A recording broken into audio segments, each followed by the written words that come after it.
খবর 24 সাথে আপনাকে স্বাগত। নতুন নতুন খবর জানার জন্য আমাদের চ্যানেলে চোখ রাখুন।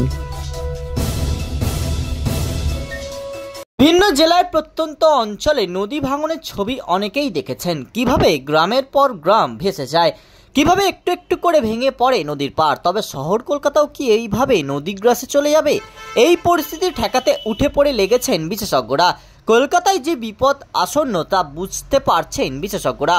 দামোদর নদীর মতো নদী পাড় ভেঙে গঙ্গার জল কলকাতা শহরে ঢুকে পড়বে না তো? কলকাতা এবং তার আশেপাশের শহরাঞ্চলে যেভাবে গঙ্গার পাড়ে ভাঙন শুরু হয়েছে তাতে বিপদের গন্ধ পাচ্ছে নবান্ন। সেই আশঙ্কার কথা মাথায় রেখে কলকাতা, হাওড়া, দক্ষিণ 24 পরগনা এবং হুগলির শিল্পাঞ্চলে গঙ্গার পাড় ভাঙার কারণ খুঁজে বের করতে বিশেষজ্ঞ সংস্থাকে দিয়ে সমীক্ষা করাবে রাজ্য সরকার।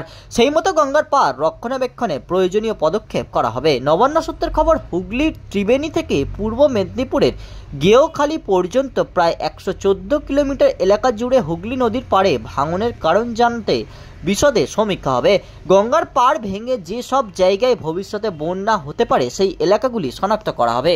হুগলি নদীর পাশাপাশি সংযোগকারী বিভিন্ন নদ নদী ও খালের অবস্থাও সরেজমিনে খতিয়ে দেখা হবে।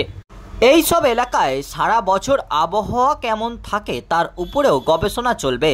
বিশ্লেষণ করা হবে গত 25 বছরের আবহাওয়ার রিপোর্টও। বিশ্ব ব্যাংকের ঋণের টাকায় এই প্রকল্প হাতে নেওয়া হয়েছে, এমনটাই জানাচ্ছেন নবান্নের কর্তারা। রাজ্য সেচ দপ্তরের এক শীর্ষ কর্তার ব্যাখ্যা, বিশ্ব উষ্ণায়নে ক্রমশ গঙ্গার জলস্ফীতি ঘটছে। ঘূর্ণিঝড়ের মতো প্রাকৃতিক বিপর্যয়েরও সংখ্যা বাড়ছে। কলকাতার আশেপাশে গঙ্গার পাড়ে গড়ে উঠেছে প্রাকৃতিক নিয়মে গঙ্গার পলিমাটি জমে তৈরি হয়েছে বাঁধ। সেই বাঁধ ততটা শক্তপোক্ত নয়, তাই ভাঙনের আশঙ্কা বেশি। যেহেতু এই অংশের প্রতিদিন জোয়ার ভাটা হয়, তাই রোজ পাড় ভাঙছে। হঠাৎ করে যদি কোনোদিন গঙ্গার জলস্ফীতি হয় তাহলে পাড় ভেঙে কলকাতা শহর জলে ঢুকে যাওয়াটা অস্বাভাবিক কিছু না। ব্যুরো রিপোর্ট, খবর 24।